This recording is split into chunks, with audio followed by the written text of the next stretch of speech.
kart in Sunday Thunder with Kia in gear. Juan Montoya leads the field around here at Cleveland, starting from pole position here this afternoon. But Juan Montoya, the championship leader, has not had it all his own way, all easy this weekend.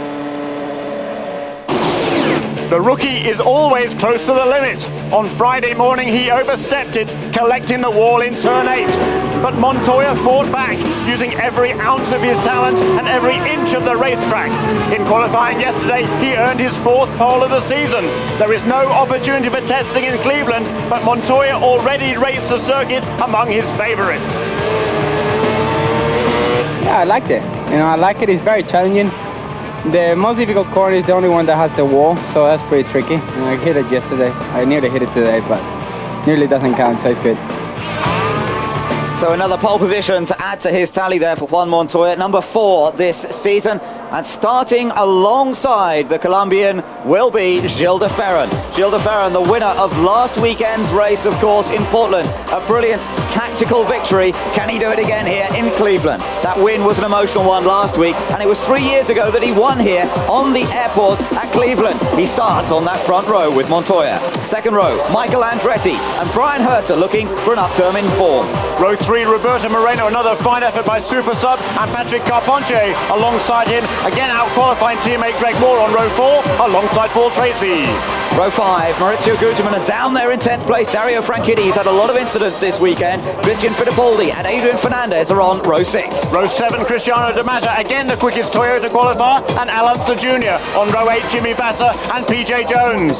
Helio Castro Neves is down in 17th on the grid. Alongside him, Scott Pruitt, and Tony Kanan's a long way down. He's 19th with Michel Jourdain alongside. Row 11, the rookie driver Mimo Gidley and Max Papis, very disappointing for Team Rahal this weekend. Row 12, Tazo Marquez in a Lola this weekend alongside Robbie Gordon. Row 13, Richie Hearn and Walter Sales back out in the Eagle instead of Alex Barron. And on the last row, all on his own, is Luis Garcia Jr., the winner of the Indy Lights race here 12 months ago. So the car's already out behind the pace car. We've got a unique kind of circuit here, the runways, the taxiways. It's bumpy, it's very fast as well, up to 180 miles an hour on the straights. We've got a comparison now of qualifying between Juan Montoya and Michael Andretti. Let's just enjoy these pictures for a moment. This was up at the top end of the circuit coming out of turn 8. This was the wall that Montoya hit the other day. And you can see there was a lot of correction going on. Yeah, look at that. Great shots here. Michael Andretti on the right in the swift Ford Cosworth. Juan Montoya on the left, of course, in the Reynard Honda. And look at this quick chicane in turns 9 and 10. Way big correction there, particularly from Montoya, to get the maximum traction out of that corner and across the start-finish line there. And Michael Andretti certainly felt that he'd given it his all, as he said on the radio. That's all she wrote, he said over the radio to his pit crew. And indeed, he pushed very hard indeed. Now, we're taking a look at the track here. Turn 1 is always a challenge. It funnels down into a tight corner on the exit. It's wide going in, not so much room coming out of the corner. Let's take a little bit of a wider look at the track itself now. Start-finish line down towards that turn 1. They head down into that tight corner, accelerating out through the kink at turn number 2, and then hard on the gas until they get to turns 3 and 4. A sequence of rights and lefts taking it over 100 miles an hour. Similar 5 and 6, but at the top end of the track, the long sweeping turn at 7 and 8, there's a concrete wall on the outside that can catch you out, and then the fast chicane 9 and 10 that brings you round to complete the lap. And look how wide those runways are there. They're hugely wide, well over 100 feet, and as you say there, Ben, they funnel down into that tight turn 1. That's where the cars are now, getting ready on the final pace lap here. Always plenty of excitement in turn 1. Michael Andretti running with an onboard camera here this weekend. He's a past winner of the event. In 1991 he won it, but he's always up front. He's pushed Alex Zanardi close here last year, couldn't quite make it. It could be a fuel consumption race. That will depend on the timing of yellow flags as ever, and there was the man that timed it so beautifully last week by winning at Portland.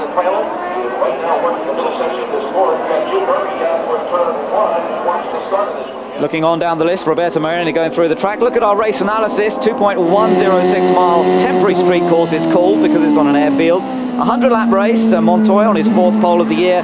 Fuel will be critical here. We're looking at a range of between 30 and 35 laps and looking to try and make it a two-stop race, but it is marginal. Yeah, very, very marginal indeed, really. If the race goes all green, it's going to be awfully tough to make it on just 2 pit stops. So we'll see. Last week, of course, a tremendous strategy played by Ferran. He opted to go flat out and try and pull out enough of a gap to make a third and final pit stop. He did. It worked to perfection. Brilliant victory by Walker Racing. What's going to happen this weekend? We'll find out in a couple of hours' time. It's going to be fun. Alex Zanardi has won the last 2 races here at Cleveland. Before that, it was Ferran in 1996. Team Ganassi have taken 4 pole positions in a row now, with one Montoya taking pole this weekend. Visor starts a long way down, but Montoya is right up, and they will come now through the turns 9 and 10, a fast chicane when they're up to speed. They're in position to take the green flag. They accelerate out of this chicane, get themselves back into side-by-side formation, and then the start of the 100 laps will be underway, and we wait for it to go green. It is green, and away they go. Somebody was in trouble at the back. Montoya gets going, and he's clean into the first turn, but will the rest of them make it? A little bit of bumping and boring, but it looks pretty good. It was Robbie Gordon who got hit sideways at the first one. That's Brian Herter who spun out. He qualified in 4th place, and Herter already a spinner. And we've got cars on the move. Paul Tracy getting past Roberto Moreno. Good start that from Paul Tracy. Montoya is our race leader. Where is Franchitti? He's a bit further down the field. Castroneves trying to go around the outside of a gaggle of cars. He started well down the order as well, remember. So Castroneves starting 17th, trying to find some places. And Tracy has got himself up into 4th position. He started down in 8th. A tremendous start there. There's Max Papizem who can move around the outside of PJ Dodson, trying to get back in the line there for turns 7 and 8. This is the east end of the racetrack. Very quick corner once they're properly up to speed, which are really not at that stage in the race. But look at Montoya, already a pretty good gap over Ferran. A pretty good gap, a huge gap. It's not even 1 lap yet. There's Franchitti. He's right behind Maurizio Guterman, looking for a way past as we have side-by-side action. Looked like Christian Fittipaldi trying to get a place back. He lost some places at the start, and across the line at the end of the first lap, Montoya leads. Franchitti down the inside of Guterman. Has he made the move stick? Yes, he has. He didn't go in too quick. You will see some people trying that move and then running a bit wide on the exit, but I think Franchitti just judged that right, and he got past Guterman safely. And look at Tracy, Paul Tracy in the other Team Green car here, right behind Michael Andretti. Great stuff there, and other people on the move. Tony Kanaan moved up 6 places from 20th to 14th. Al Unser Jr. right behind him, but there is that battle there. That is Michael Andretti holding on to 3rd place, his best qualifying effort of the season, and behind him is Paul Tracy, but they're in trouble then is Michel Jourdain Jr. Yeah, Jourdain, he qualified 20th. That's one of his best starting slots of the year, but he looks as though he's thrown that away already with a quick spin at turn 3, but he keeps it running. No problems. We don't need to bring out the yellows. So there goes Michael Andretti running in 3rd position. We've got some of the cones and tyres that mark the apexes of the corner have been knocked onto the track. That is turn 3, I think, where Jourdain went off. Now that could cause a yellow, because that's obviously a problem. And also in trouble once again is Elio Castroneves. He's had engine problems all weekend. He had a problem this morning. They had to change the engine after the warm-up, and he was very slow coming out of the final chicane and lost a couple of places. He's come down at turn 1, and he's also passed by 3 or 4 other cars. Clearly problems for Elio Castroneves. And Tracy's just got past Andretti, so Tracy's on the charge. Paul Tracy moves up into 3rd place. There he is, left-hand side of your picture, the Canadian. Paul Tracy, a winner this year already in Milwaukee. Really on a roll now. He's picked up his season. Last year was a disaster, and now he's got himself into 3rd place. And he goes chasing after Ferran, who's lying 2nd, and Juan Montoya, who leads this race by 1.8 seconds after just 2 laps. Montoya flying up front at the moment, but there's a very long way to go, and physically this race is extremely demanding. Luckily for the drivers, the temperatures are a little bit less than they were in qualifying, but it's still very, very warm out there, very humid. Now, there is Helio, and as you say, Jeremy, he's going very slowly now. Yeah, what a shame there for Castroneves. Nothing but heartbreak these last 2 races. Robbie Gordon on the dirt in front of us, coming off the final corner. That big sideways moment for him, but poor Elio Castroneves trailing in once again. And I say, for some reason, problems all weekend. He had a development Mercedes Ilmor engine for qualifying, and he had a few problems with that, although Ilmor for some reason denied it. And then this morning he had more problems. As I say, they had to change the engine before qualifying. We're not sure what the problem is now, but again, more heartbreak for Carl Hogan's hard-trying team. Now look, you've got a battle going on here between Patrick Carpentier and Dario Franchitti. They are running 6th and 7th at the moment. Good run this for Patrick Carpentier. He's ahead of his teammate Greg Moore. Greg Moore is behind Guterman, who you saw get a bit crossed up out of turn number 8 there. Greg Moore lies in 9th place. Adrian Fernandez is in 10th. Cristiano Damas at 11th, and Jimmy Visor is in 12th. Now keep an eye on Jimmy Visor in this race.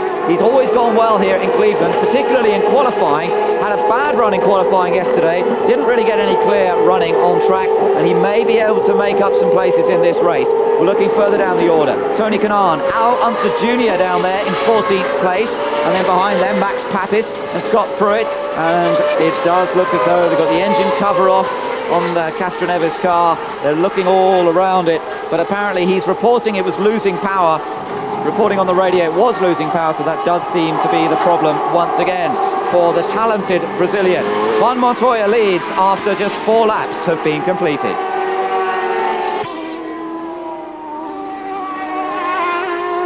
Welcome back to Cleveland, Ohio, where the Burke Lakefront Airport hosts round 9 of the FedEx Championship Series, and it's Juan Montoya out in front at the moment by some 2.4 seconds from Gilles de Ferran in 2nd place, Paul Tracy in 3rd. Now you see the Hogan car there, that's not running in 2nd, I'm afraid. That's Helio Castroneves, who has rejoined after having some engine problems. He's come back out onto the circuit, and in fact now it seems to be going much better. There, meanwhile, is the battle between Andretti and Tracy, and it looks as though Andretti's just got back past Tracy. Yeah, not quite sure. He must have done it at the far end of the east end of the racetrack, I think in 7 and 8. He sure didn't do it here in front of us at turn 9 and 10. That very fast chicane in front of it where you can overtake. But there, back ahead now, into 3rd place is the car of Michael Andretti. Well, that's an interesting change around. Tracy presumably made a mistake because he'd managed to get away from Andretti a little bit. Moreno was right behind Andretti. All of a sudden that's changed, and Tracy between the two of them. Yeah, he must have made a mistake because he lost almost 3 seconds on that lap, did Paul Tracy, so clearly an error somewhere, I think, around that lap. And we hear word from the pits that Helio Castroneves, a boost line had come adrift on that car, so it lost all its boost. But, you know, they had a very hurriedly changed engine after the warm-up this morning, and I think perhaps that contributed to the problem there for Hogan Racing and Helio Castroneves.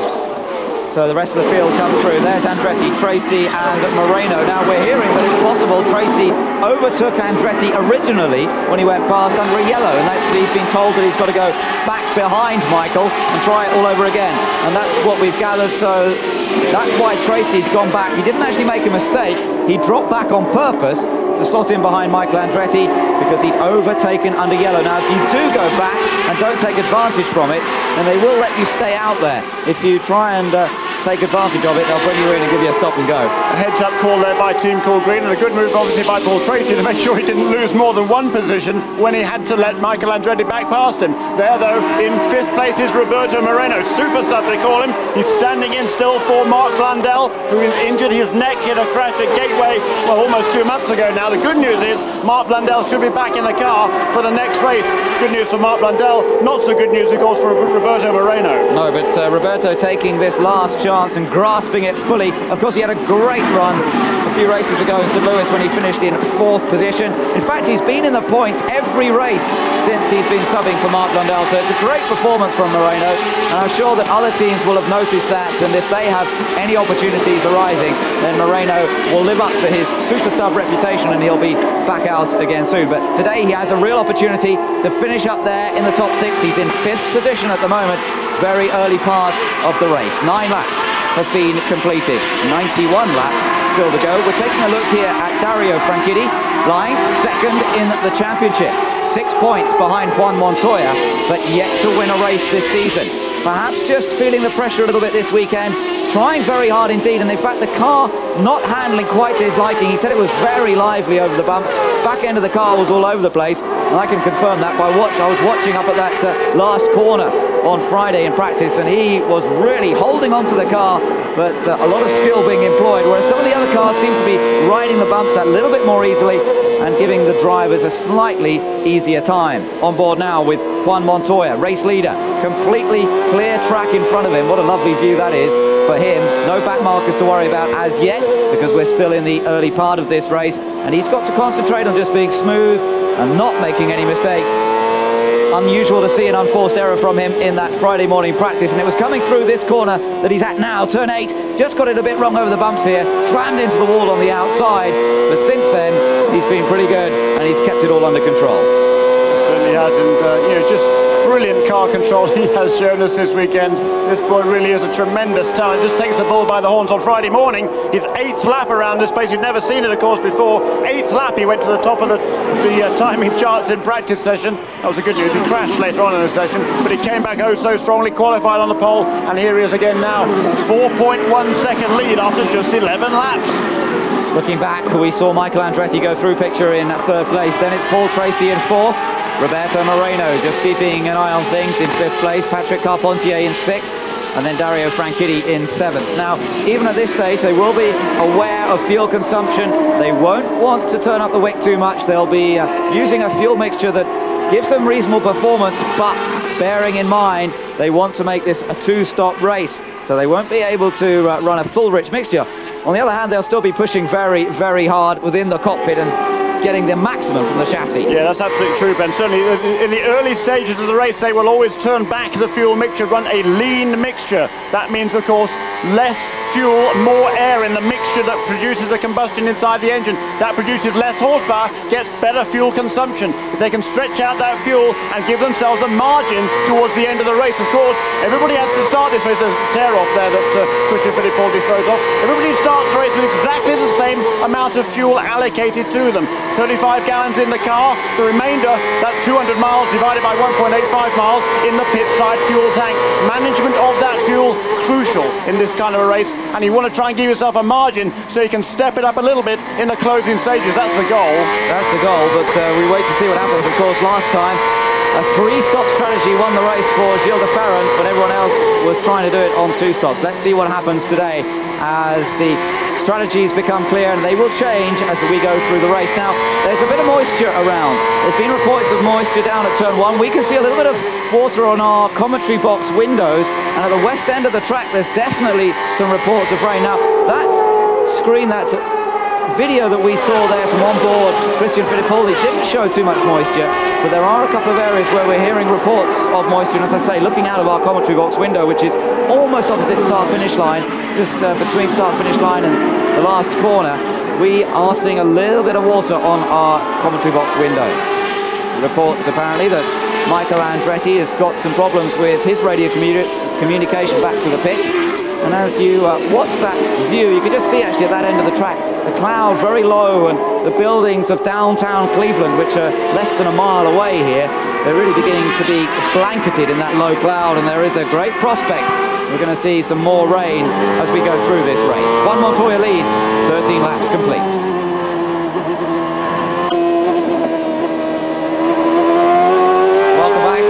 Live coverage from Cleveland, and the weather is definitely looking dodgy. You can see there's more water, more moisture on the camera lens of Juan Montoya's car, and we've definitely got the prospect of it getting a little bit wet out here. Juan Montoya continues to lead after 16 laps have been completed of this 2.1-mile airport circuit at Cleveland, but the track beginning to get a bit slippery, and for the first time Juan Montoya did not do a lap beneath a minute there. He was nearly a second slower on that last lap, and there's definitely, I mean, just looking out of our commentary box window now, there is a lot of moisture around, and Montoya is going to have to step carefully here as the track begins to get slick and slippery. We ride on board with the Colombian, and this is going to be a big challenge. Now behind him, the car of Helio Castroneves, remember, is a lap down. That car has been into the pits and suffering a problem. It was actually 3 laps down, sorry, they lost that much time in the pits. But Helio Castroneves really is flying. He's the quickest man on the track at the moment. He has closed in on Juan Montoya, and he wants to renew their battle, even if it is not really for a position on the racetrack. Well, this could really turn things upside down. Max Papis and Robbie Gordon having a little battle there, side-by-side stuff. This was in 16th position. They're all fighting. Oh, Gordon there! I don't know if there was contact, but they got completely crossed up. Gordon loses a load of places as a result of that, and it's all going on as the rain comes down, and the lap times, Montoya's lap time that time around was some 3 seconds slower than he'd done previously, whereas Gilles de Ferran was reasonably quick. He was 2 seconds faster on that last lap than Juan Montoya, so perhaps Montoya taking things a little carefully now that he's in the lead, he's in that ideal position, but he's got to watch out for these changing conditions. On board with Richie Hearn there for a moment. Max Papis still in this group with Scott Pruitt, Mimo Gidley as well. Let's go down to Michel Jourdain now. Spawned, somebody just died in front of me. I had to brake and lost a lot of positions. Then when I was trying to pass Mimo Gidley, I ran a little bit off track, and then when I was in fourth, when I tried to go into third, the third and fourth broke, so that's what so it was a gearbox problem. It's a shame because the Ardesla Mexico car, the Lola, was very, very good, and we had a very competitive car. So it's a shame. I think we could have got a very good result today, so we just have to keep working hard. Okay, guys, I think that may not be the first, or may not be the last, I should say, gearbox problem we'll see today. Well, that was a replay also of the problem for Michel Jourdain. Looking at Christian Fittipaldi here. He's at the front of that little group in 16th position. Papis, Pruitt, Mimo Gidley in there as well. And I'm glad to say we've been joined up in the commentary box by Mark Blundell. Well, I say glad, Mark, I'd rather see you out there racing again. But it's good to see the neck collar is off, and prospects good for you being out soon. I hope so.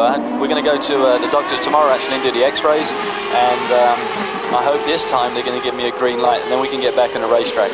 You must be so frustrated watching all this that's going on. Well, you know, it's a frustration for me. We obviously worked very hard in the off-season to get our car good. We had a little bit of bad luck while we were running, but Roberto's in the car and he's picking up the good work that's been done. He's doing an outstanding job, but I think there's a little bit more left in there, and definitely I'll try to extract it when I get back in my cockpit. Yeah, I can imagine. Well, Roberto running up in 5th position at the moment. Dario Franchitti has a problem. He's slowed suddenly coming out of the turn 10 there. He's pulled off on the side of the racetrack going down towards turn. There is Dario Franchitti in trouble. He was running in 7th position. Jabbing out a bit, see if we can get it.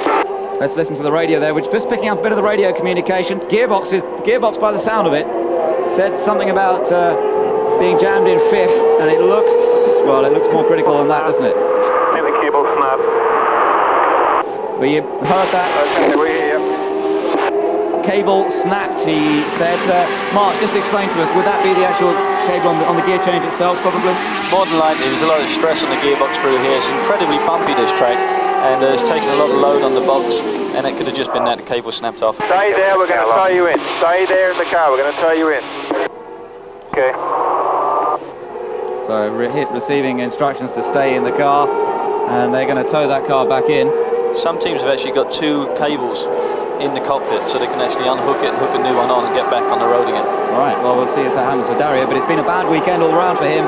He's had a couple of offs, and that's really put him back, and now a gearbox problem, nothing he can do about that, of course. And as Jan Beekers was saying a moment ago, that's not the last of the gearbox troubles we will see here this afternoon. It is very tough on equipment, this track, and they've got a safety car heading down towards Dario Franchitti to hopefully tow him back to the pit lane. Just looking down at the overhead view of this track, Mark, there's not really much to compare this with in terms of European racing, is there? It's a unique kind of track. There's the runway, brilliant view of it. I guess the comparison would be Heathrow or Gatwick, somewhere like that. But no, it's an incredibly different track. It's actually quite enjoyable because it's very wide, a lot of overtaking places, and creates good racing. And I think we've got a very good race in our hands here.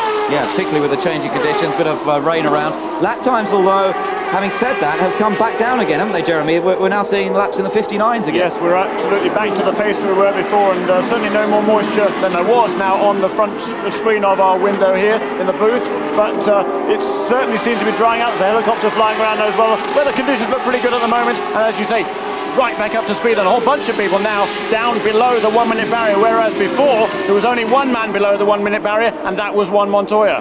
Now looking at Gilles de Ferran here, he lies in 2nd place still. He is 2.5 seconds behind Juan Montoya, so that's certainly a reasonable gap. Montoya's not escaping that quickly now. Michael Andretti's still running in 3rd, and Andretti's nearly 4 seconds behind de Ferran, so de Ferran's pulled away a little bit from Michael in the last few laps. Tracy still running in 4th, then Moreno 5th, Carpentier 6th, Moore up to 7th now, and Gudrum in 8th, Fernandez 9th, with Visor up to 10th.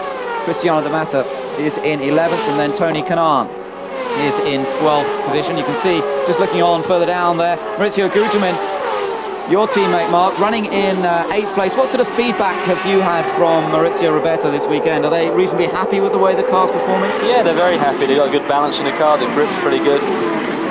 It's been an impressive weekend so far. Well, let's hope they manage to hold those positions. 5th place at the moment for Moreno. 8th. Let's go down to Kim Green in the pits. Yes, seems like we've lost throttle somehow. Something's broken in the throttle linkage. We were just cruising along there, saving fuel.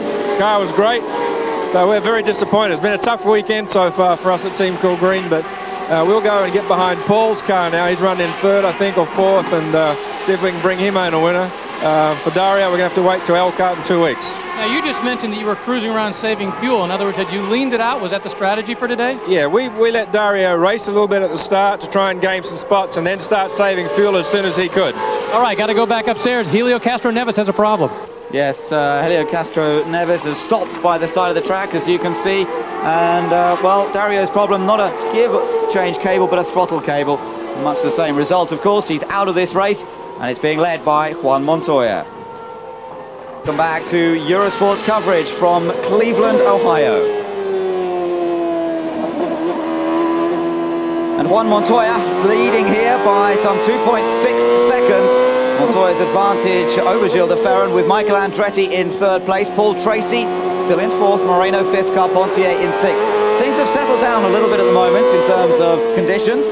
It's stopped raining, and in terms of lap times, they're all lapping very consistently at this point. Yeah, last couple of laps, Montoya had some traffic to deal with. He had to pass Walter Salas, Luis Garcia and Tarso Marquez. Once he'd got clear of the traffic, next clear lap, 59.301. Easily the quickest lap so far in this race. So 25 laps completed, 75 laps to go, but we're hearing that 1 or 2 perhaps getting ready to make pit stops already, and if that's the case, then it's more likely to be a 3-stop race. Mark, we have Mark Blundell with us. Mark, we know this race traditionally is a tough one on fuel, isn't it? It's very tough on fuel, but I think you're going to see a couple of interesting strategies today from a few teams. And the interesting thing for me is I've been out there on the racetrack listening to a few of these guys, and Montoya definitely has got at least a 400 RPM advantage in revs, and Castro Neves by the sound of it, but at the same point, revs is fuel. So it's interesting to see how far they can go. So he seems to be using a little bit more, or have more revs to use from his engine. But that's an interesting point, yes, and fuel consumption is so critical here. I wonder if they've already decided that they're just going to chase it down and go for the 3 stops, which of course is what Gilles de Ferran did last time out in Portland. And last time around here, Gilles de Ferran a 58.934. He pulled back 0.4 of a second over Juan Montoya. Maybe he knows, once again, like in Portland, he cannot make it on 2 stops. Maybe he decided that. He's turned up the wick. He's going to try and close up on Juan Montoya and see what he can do in the second part of this race.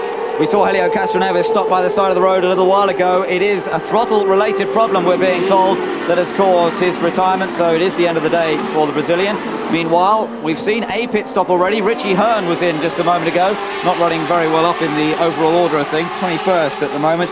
But it does look as though Gilles de Ferran is going to be coming in very soon. Paul Tracy just putting a lap on Tarso Marquez. Interestingly, this weekend, no Penske's in this race. First time for a very long time that there's been no Penske's in a Champ Car race, Jeremy, and both Penske drivers this weekend in the Lolas. That's absolutely right, and an interesting decision by that team, certainly, because on the first day of practice, Tarso Marquez was in the Penske chassis. Gilles de Ferran coming into the pits then. He comes in from 2nd place.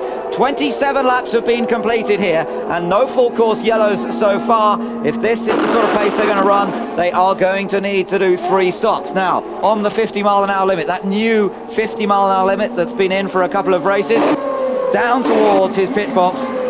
And this is the vital stop. Paul Tracy also into the pits, let me tell you. We can see him coming in as we glance out of our window. A number of other cars coming in, but none of the other front runners at this point. So, slicks go on. Full tank of fuel, and de Ferran comes back out again. Good clean stop. In fact, Jimmy Visor was just about to pull into his pit stop at the same time, but it was clear. And there is Visor, twice a pole sitter here in Cleveland. They have the starter ready, just in case he stalls it. Always prepared for problems, but hopefully they won't have any. Clear run out, particularly now that Helio Castro Neves is out of the race. The only pit in front of them is the pit of Helio Castro Neves, and he's retired already. And there goes Juan Montoya, one more lap around. There's 29 laps in the books now for Juan Montoya, and no sign of a pit stop yet. We've had, 7 or 8 people yet to make a first pit stop. And in second place on the road, we're waiting for him now, is Michael Andretti, who is pulling in the pit lane. And in Mark Blundell's car, there goes the Motorola car, now driven by Roberto Moreno, up into second place. So Moreno stays out on track as well. Good fuel consumption for Moreno. Let's listen out on the radio here, see if we can get some of the instructions that Ed Nathman's shouting to Michael Andretti.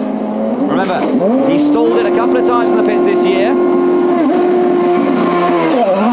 Gets away cleanly this time, no problem. And in fact, when he stalled it last time, it wasn't his mistake last week in Portland. It was the engine management system that just shut down. And it was a glitch in the software of the engine management system that saw the engine shut down. It wasn't Michael's fault. And boys at Cosworth were a little upset that it had happened, but they went testing this week at Road America to try and make sure it would never happen in the future. The only trouble is tracing those problems, and they're still not sure whether they managed to find the problem. Now, Montoya still out there, Jeremy. How many laps is he going to be able to do on this tank? Yeah, that is quite amazing. The pace he was running, and still able to go farther than anybody else on fuel. Quite remarkable.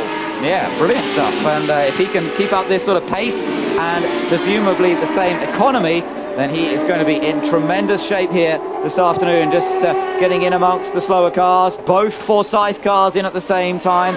That's the cars of Patrick Carpentier and Greg Moore. Remember, Carpentier ahead of Moore before they came in. Now, are they going to be able to get him out ahead of his teammate as well? He gets away cleanly, and the two come out in formation once again. So, out they go. Lap 31 we're on at the moment. Greg Moore's engine changed overnight after a problem suffered yesterday. Montoya comes in this time. Juan Montoya into the pits this time, race leader for his vital first pit stop. Now, he drives all the way down to the very end of the pits. Straight in. Let's listen out on the radio. Chip Ganassi is the man talking to Juan Montoya. Speed. Nice and easy.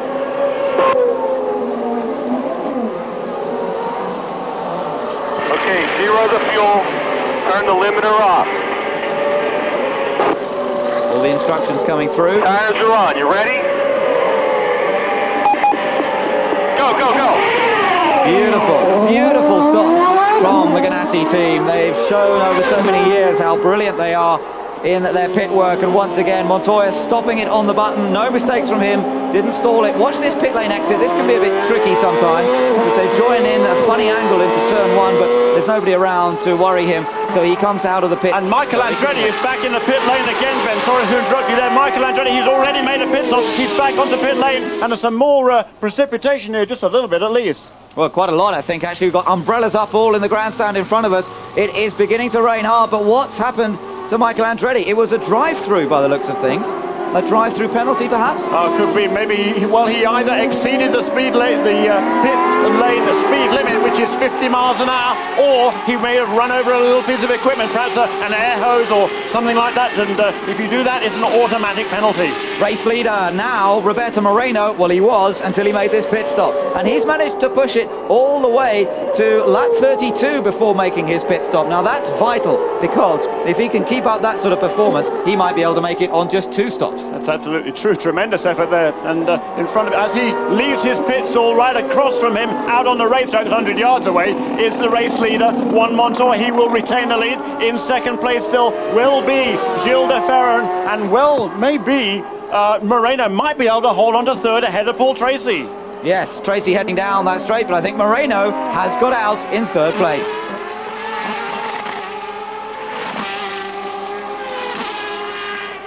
So Moreno rejoining the field there. I think he is in third. I think he managed to get out ahead of Paul Tracy. And Juan Montoya now is back in front in this race. And Michael Andretti is in the pit lane once more. And it really is raining quite hard. Now there is Michael, splash of fuel there. There's wet tyres going on, I think, for Michael Andretti. Right, change of tactics for Michael Yes. Andretti. Wet tyres, you're spot on there, Jeremy. Well spotted. And he goes out on wet. Alonso Jr. is into the pits. De Ferran is coming in as well. And they are going to put wets on. Now, this is crucial. Lap times have slowed down considerably over the last lap or so. You're looking at it. Oh, look how slippery it is as he comes out of the pit lane. Montoya coming in as well. So this is all change once again as the rain comes down. Listen on the radio, Chip Ganassi talking to Juan Montoya. And what a shame for Moreno. That was the worst timing, of course. If they put Moreno on wets, just think of the advantage he'd be in at the moment. Moreno has not come into the pits. He does go past in the lead of the race. Paul Tracy, though, is in the pits in second place. And that is one of the... Patrick Gargonti also stays out there. Gilles de Ferran in the pits. Out comes Juan Montoya then on his wet tyres and accelerates down the pit lane. Now, Andretti lost a lot of time having to come into the pits. Moreno is now in front in this race. Now, here is a spin from Gilles de Ferran. Did he manage to avoid hitting anything? Yes, he did. But then, did he manage to get it turned around? He's in the pits. He's had his wet tyres fitted, and he's back out again. But that lost him some ground compared to Juan Montoya, obviously. Fascinating strategy here. If I look across to the west there, the sky is a lot brighter.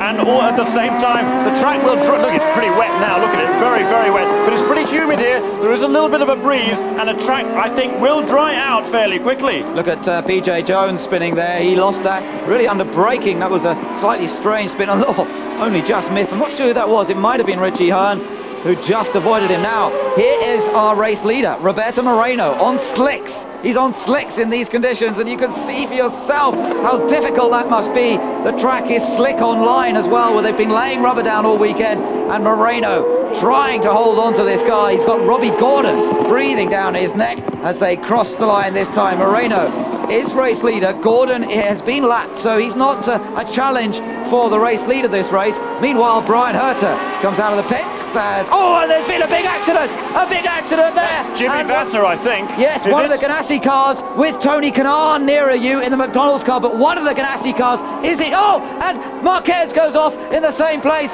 Tarso Marquez crashes in exactly the same spot.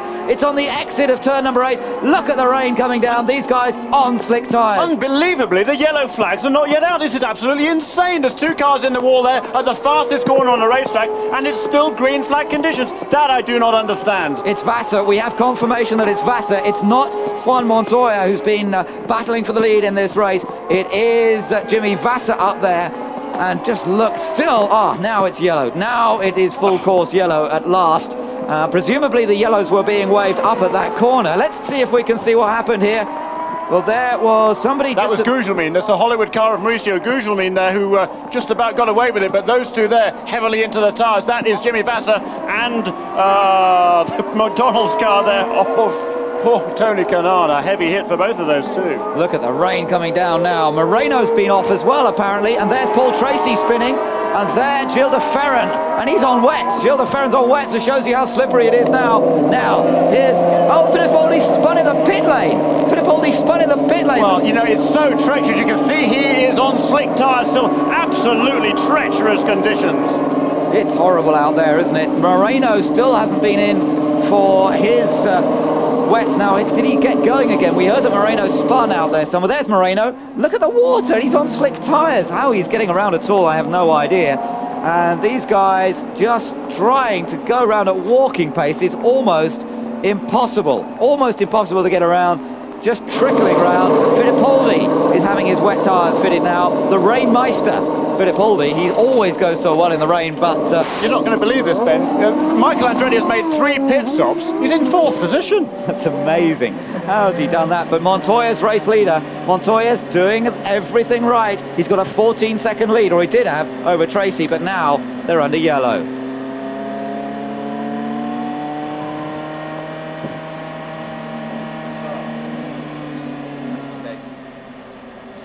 Well, what conditions can you ask for here in Cleveland? And amazingly, after a Grand Prix that saw wet and dry conditions in France, we have much the same story here, some thousands of miles away, with rain interrupting this race. And just look at the damage down there at turn number 8. Jimmy Vasser walks away. Tarso Marquez car down there. Front nose cone damage, front wing damage to Roberto Moreno's car. Presumably they are going to get around to changing that, are they? No, they're not. How very strange. No, well, he's sort of halfway down. They'll probably come in next time around. There's no point in losing too much time. They don't want to lose a lap, of course. It is a full course caution at the moment. He comes in. He did need to switch to wet weather tyres. There's no question about that. So he's already lost a lot of ground. He's actually down now in 13th position. There's only another couple of cars perhaps still straggling through here on the lead lap. So come in, get those tyres on, pack up behind the pace car, then come in, and while the pace car is going around here pretty slowly in these wet conditions, Then they will be able to change the nose cone, hopefully without losing a lap. Well, all of this has meant some change around in position, and you said that Michael Andretti come up to 4th, Jeremy. Look who's up into 5th. Unser Jr. has suddenly appeared there in 5th position out of nowhere as a result of these changing conditions, and it's perhaps where you see the guys with the experience who managed to somehow get around the track on their slick tyres, get into the pits cleanly, get the wets on and get back out again. And Unser Jr. has therefore found himself up in a 5th place. Carpentier 6th, with Greg Moore in 7th, Fernandez 8th, D'Amata 9th, Robbie Gordon 10th, Brian Hertz 11th, Scott Pruitt in 12th position. As you say, Roberto Moreno dropped down to 13th place now, but trying to stay on the lead lap. And the clear-up operation continues there on the exit of turn number 8.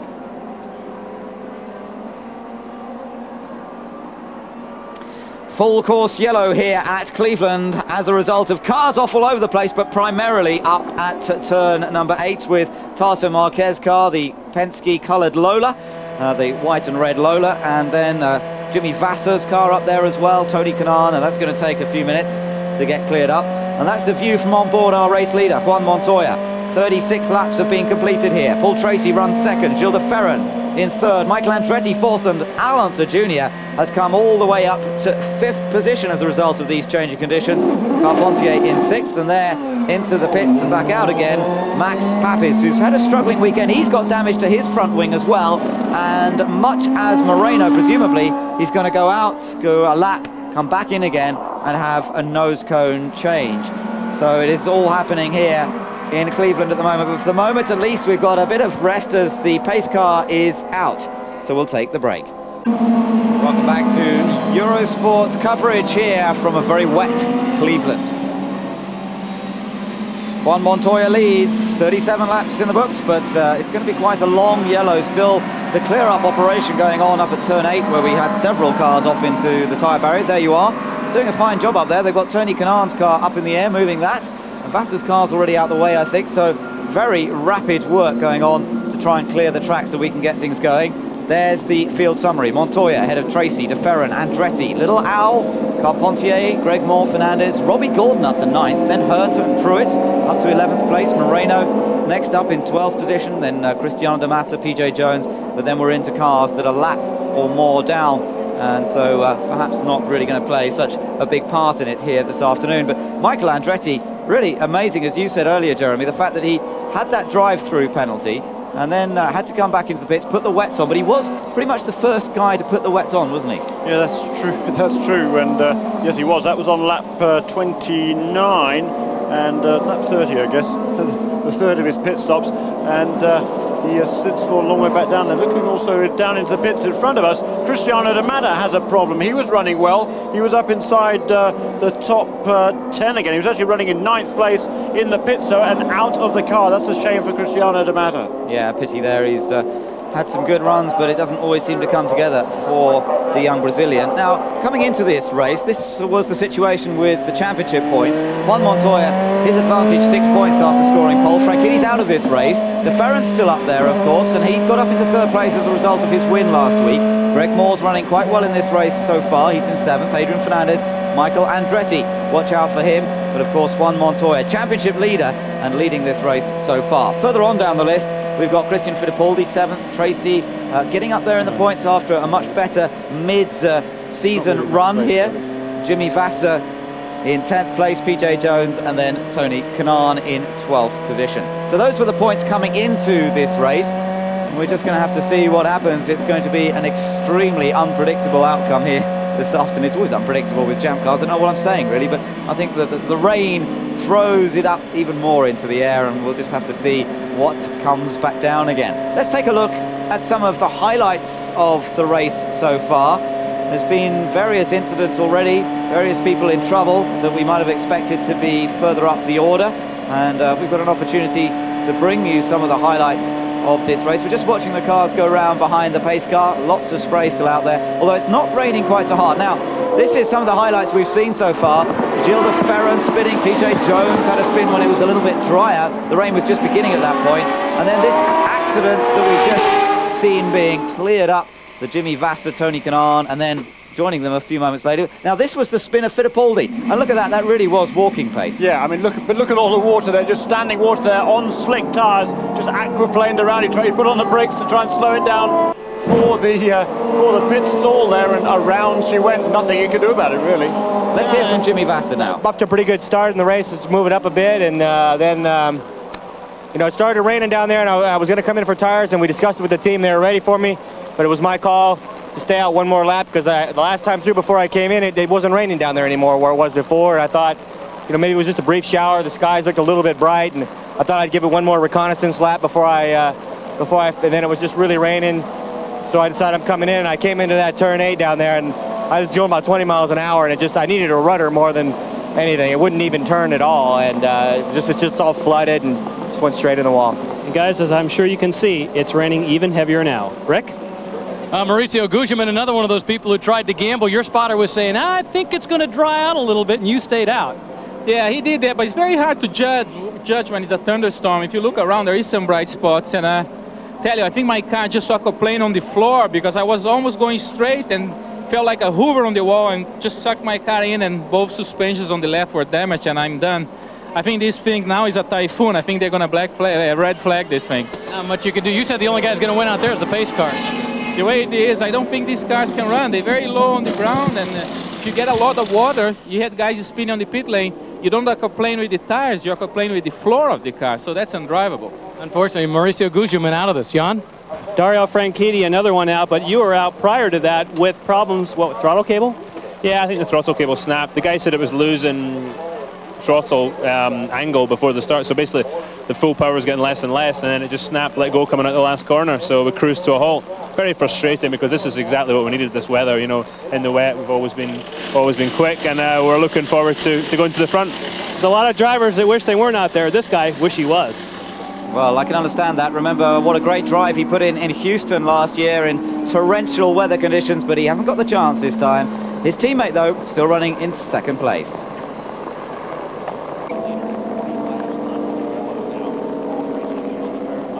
Welcome back to Cleveland, where conditions are just getting worse and worse. The rain is pouring down, and there's some hardy fans still in the grandstand. Brilliant turnout of fans here this afternoon, but they are getting absolutely drenched out there. Just look at the puddles out on circuit at the moment. Horrendous conditions. 40 laps have been completed. There are still 60 laps due to be run here. The rain looks a bit set in for the moment. Yeah, it does for a while. It's really, actually, we're getting pretty wet inside here. The booth is leaking. That's not a good sign. But look at it certainly cleared up a little bit, comparatively speaking, over the last minute or so. But there's a landing light there out in front of the pit lane that really is burning very brightly indeed in these conditions. Just appalling. No way we can go back to racing. Not yet. No, that's right. Not yet. There's no chance. There's just too much surface water. As Maurizio Gugelmin said, the cars will aquaplane just underneath the chassis of the car. There's enough water build up. They run so close to the ground that the thing just turns into a raft. Let's hear from Tony Kanaan now. The rain first because you spun in it, but you couldn't get into the pits because of the rain. Yeah, Rick, I couldn't come in because I had a Michael ahead, and Cristiano was a big spray, and I was really slow. And when I saw the pit entrance, it was already too late, and I couldn't brake to stop and come back. Otherwise, I would have spun. I had the slick tires. Fortunately, was a good race until I prayed for the rain for so long, and when they come, here I am. So didn't have the right tires on when it finally happened. You said you were only going 20 miles an hour when you spun. No, probably even that. You could pass me with the bike, but unfortunately, the luck it's not on my side right now. We have to turn that, around, and we'll see. I just hope my mom doesn't, get really upset with me because she's gonna call me and, give me a hard time. Tony's worried about his mom now. Well, Tony Kanaan certainly sad to be out of this one, but always got a laugh and a smile. And look at the umbrellas out on the grandstands there, and the Max, and you can see some people weren't quite so well prepared for the weather conditions. It's been absolutely glorious weather up until today, and quite a few people not exactly prepared for the rain shower. No, but nobody has moved from this crowd. And look at everybody in front of us actually standing up and cheering. I think it's a TV camera trained down. I want to think they've taken their moment of glory here, but look at that. As we look, though, on board with Richie Hearn's car, I'm looking out of the booth here to the west, and I can tell you there is some blue sky over there, and it's certainly a heck of a lot brighter, and that is where weather is coming from. So let's have our fingers crossed here and hope that, God, it's pace car, they're splashing through the spray. Well, unfortunately, it's not only today, but whole weekend. Again, the team was doing a superb job in setting the car, and I don't know what happened. The car just stopped on the back straight, and well, it's a lot of happenings all the time, but that's racing. If you get to let that go down, you're going to be down. So go for the next one. Elkhart Lay, we're going to take them. If you like driving in the rain, do you wish your car was still running right now so you could slip and slide out there? Oh yeah, I wish. I was dying there. I can't believe it. But hey, that's racing, and I'm sure the next one you're gonna do it again. Another guy who loves to drive in the wet. Yeah, well, the talented drivers love the opportunity, but there is some blue sky. There you are. Definitely brightening up from that end of the track. The rain has eased off. Wally Dallenbach's told them they've got to stay out there because he sees it clearing up, and hopefully the race will get underway again soon. Welcome back to Cleveland. It's definitely getting drier out there. It's not raining hard now at all. A lot of water on the track, of course, a lot of standing water, but it is not raining quite so hard. No, that's right. Look at the difference there between the taxiway where the cars are now and coming now onto the runway. This is that's actually turns 5 and 6 there. The left-hander followed by this right-hander, and you can see that the old concrete surface there really seems to hold the water, and they're going to have to keep a long way away from the apex of that corner. But once they get onto that new asphalt, it's a lot drier and a lot more grip there. So it's going to be a real handful to when these cars get back up to speed. But there's no way they can do it for a few laps. They need to clear away at least some of that standing water before we can get back to green flag racing. That's right, yes. And as you can see, looking from the back of Montoya's car, just a wall of spray presented to anybody following. Just no chance of seeing anything. So at least things are brightening up. We really have quite a lot of blue sky as we look out of our commentary box window now. We've got a chance to catch up with Cristiano D'Amata in pit lane. When you suddenly went sliding. Yeah, we took the risk. We wanted to stay one more lap out, but unfortunately it got too wet. There were big pedals on the turn 6 and 7. I got into aquaplane and just clipped the wall, broke the twin toe out bar. That's the end. Now we're talking about how's this track going to dry. Let's say it stops raining, the guys keep driving around. You think it will dry out very quick, or how big a problem are those puddles that are left going to be? There, for an airport, there are many more pedals than I would imagine there is out there. And I don't, maybe if it stops raining in 5 or 6 laps, that should be okay to start racing again. For everybody, unfortunately, but Cristiano D'Amata. Yeah, sadly out of the race. He's the Indy Lights champion of last year, who's been a very impressive rookie this season. Of course, the most impressive rookie has been the man leading the race, Juan Montoya, championship leader by 6 points. But Cristiano D'Amata, in not as competitive a car, has put in a very good account of himself.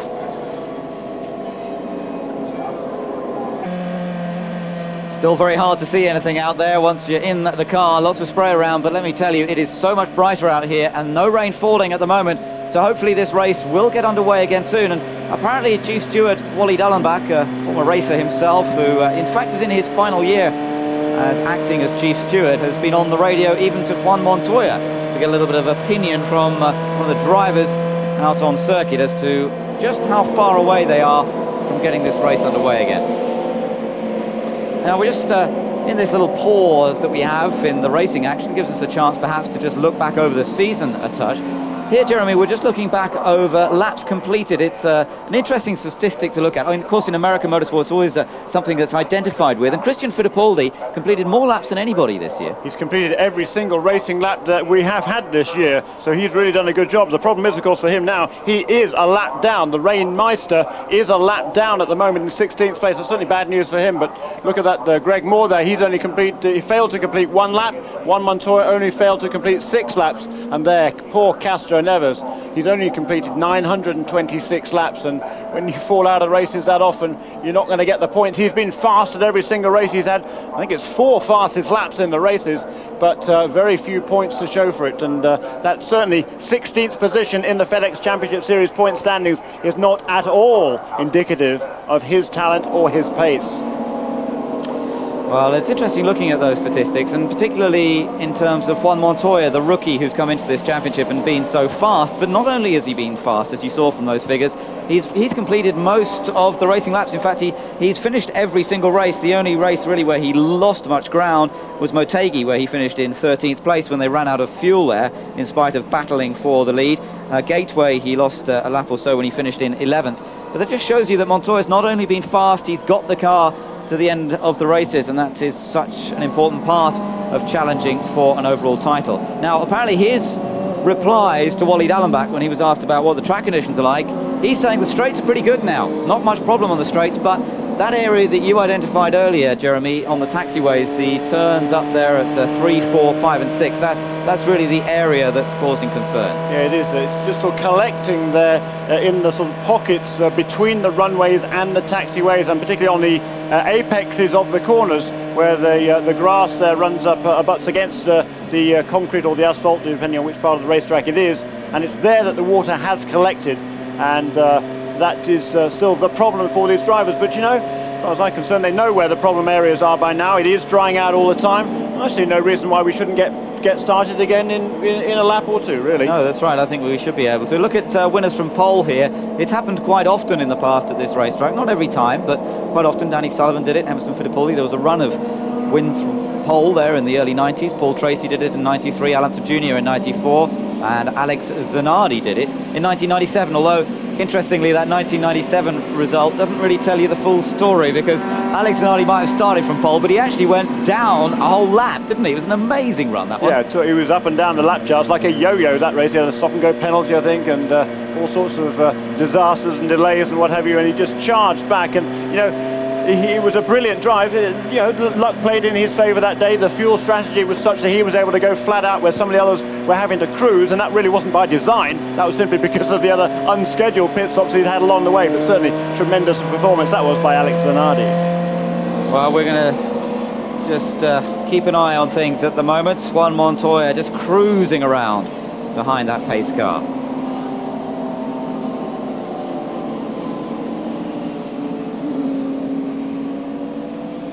Down there in the pit lane, you can see the pit crews are busy sweeping the water out of the way and just trying to clear that area in case the racing gets underway, and they're making quick pit stops. Of course, it's something the drivers have to allow for if they are coming into the pits. In spite of that 50-mile-an-hour speed limit, you've still got to stand on the brakes when you arrive at your pit box, and there's not going to be an awful lot of grip down there in these conditions. Juan Montoya is leading the field around. You can see they've got the circuit sweepers in the background. You see that truck going around. That's actually one of the sweepers out on track to try and sweep the really deep puddles away. The worst area really is that section of turns 5, 6 and 7 we're hearing. That's where the worst of the puddles are as they rejoin onto the resurfaced runway here at Burke Lakefront Airport. An airport for most of the year, but for the 4 days of the race weekend, or in fact really it's only 3 days, because the circuit's not shut down until Friday morning, and all the action gets going a little bit later here on a Friday than it does at most tracks. That's exactly right, but not only that, it'll be open again a couple of hours after the checkered flag falls this afternoon. That there's several team owners actually have flown up here. I know Steve Horn flew up here, the president of McDonald's Championship Racing. He flew up. He has a private plane. He flew up from Columbus, Ohio. Probably about an hour's flight for him. Less than that, probably, actually. It's only 2 hours by road, but nice easy jaunt for him. He's parked his aircraft over there by the main terminal building, which now serves as a press office for this racetrack. So, as I say, just a couple of hours later, this circuit is going to be a racetrack no longer, and back to being an active runway. Well, it's fun. I think it's a great idea to have a race course in this way. The sad thing is that it may not continue. There are rumours that they won't be holding any more kart races. I think that would be sad, but we're just going to have to keep an eye on that for the future. We're looking back at some of the incidents and action that have happened here at Cleveland in the past in slightly drier conditions. Perhaps you can just sit back and enjoy the pictures that we've enjoyed here in last year's. That was Alex Zanardi, his famous donuts for winning here in 1997. That was one of his most spectacular victories of all time.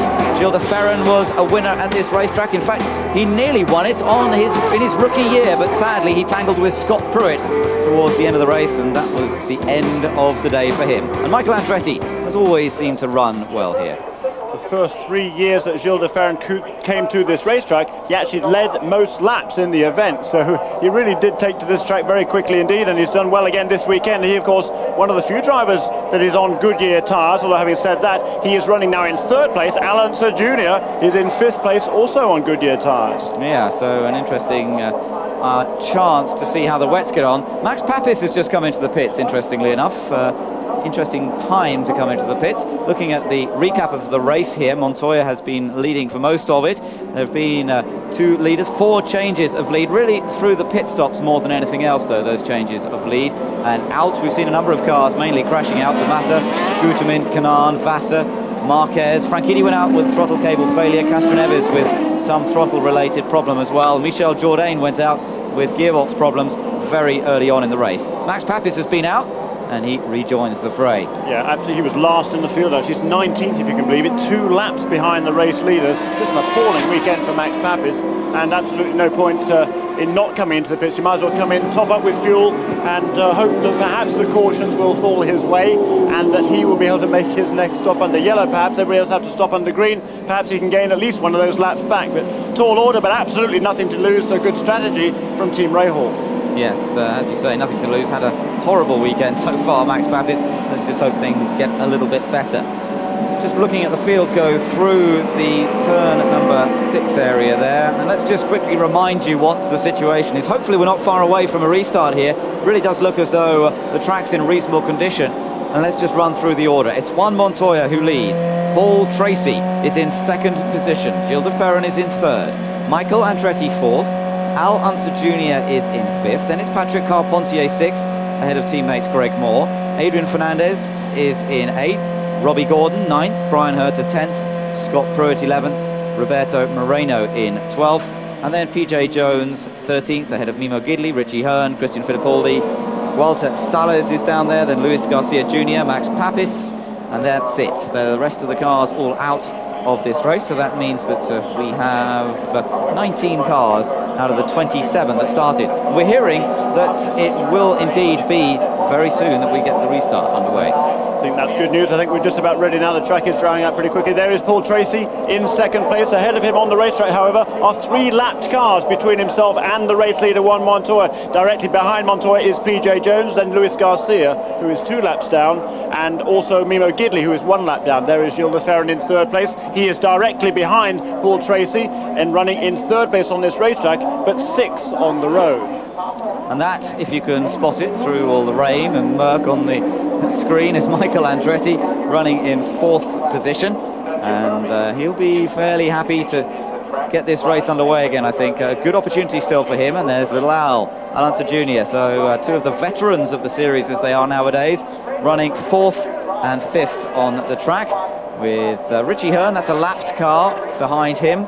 And then another lapped car, that looks like Mimo Gidley. Yeah, it's Christian Fittipaldi. That's a shame. Christian's a lap down. There is Patrick Carpentier. He's been ahead of his teammate Greg Moore all weekend, so he's doing well. Shame for the race, I think, that Christian Fittipaldi lost a lap early on there in that wet weather. I think he must have had a spin somewhere. Shame, because he's always mighty in the rain. But there is Greg Moore in 7th place, and I think we're going to be going back to green fairly soon here, just as well. The sun is shining brightly now, and this track is going to dry out very quickly indeed. And it's now going to be a question of how good the wet weather tyres are in drying conditions. Yes, and trying to hold them up until it's time to refuel for the final time. That's all going to be fun to see.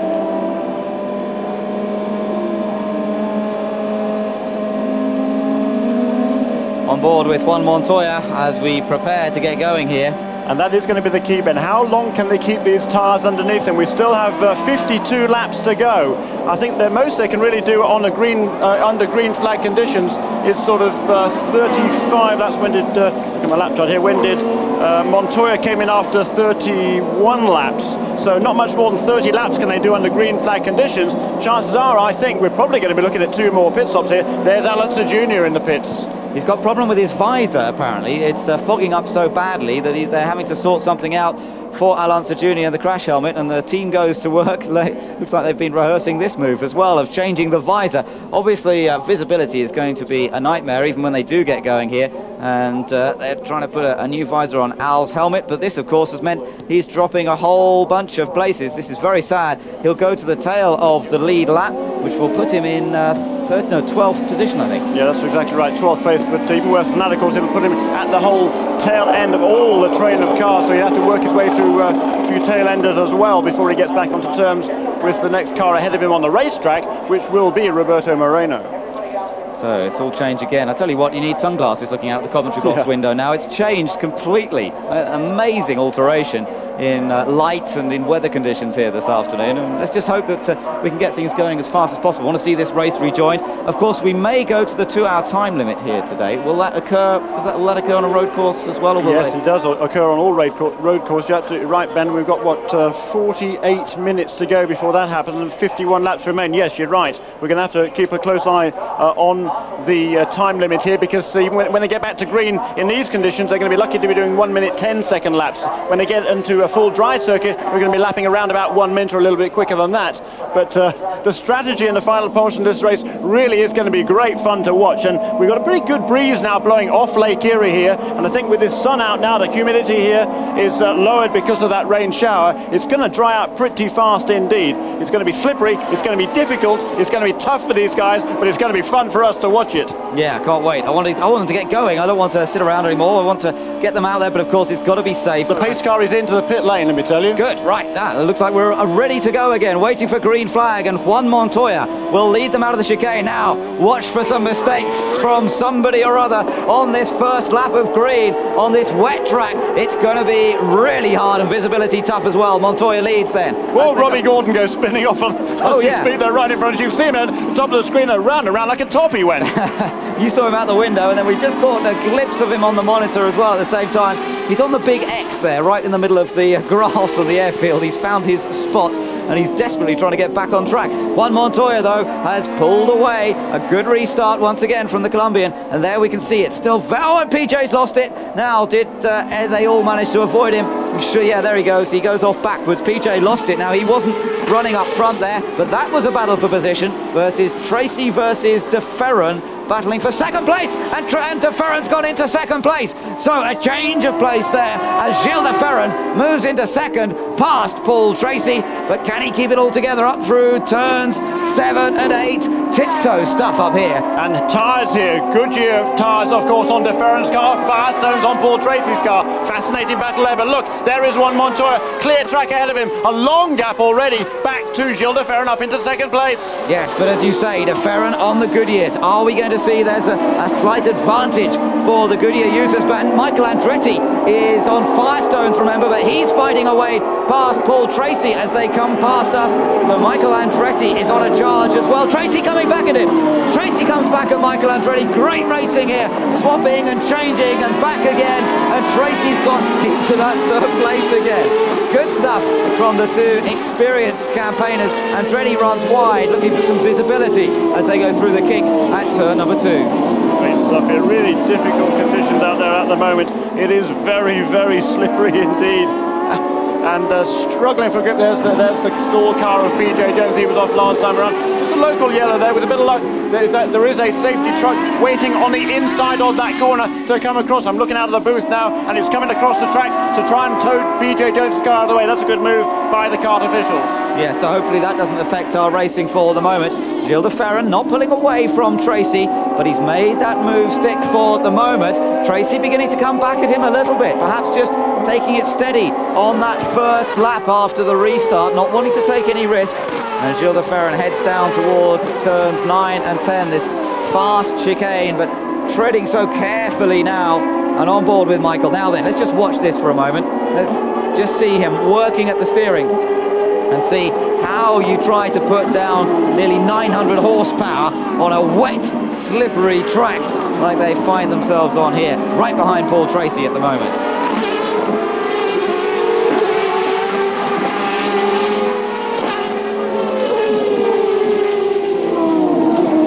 good view, although obscured somewhat by the drops of rain or water that's being sprayed around this track as Michael Andretti chases after Paul Tracy. Montoya has a 4.8 second lead, would you believe it, already after the restart. And Montoya once again just showing what ability he has, whether the track is wet, whether it's dry, whether it goes round in circles or it turns left and right. It doesn't seem to matter to Juan Montoya.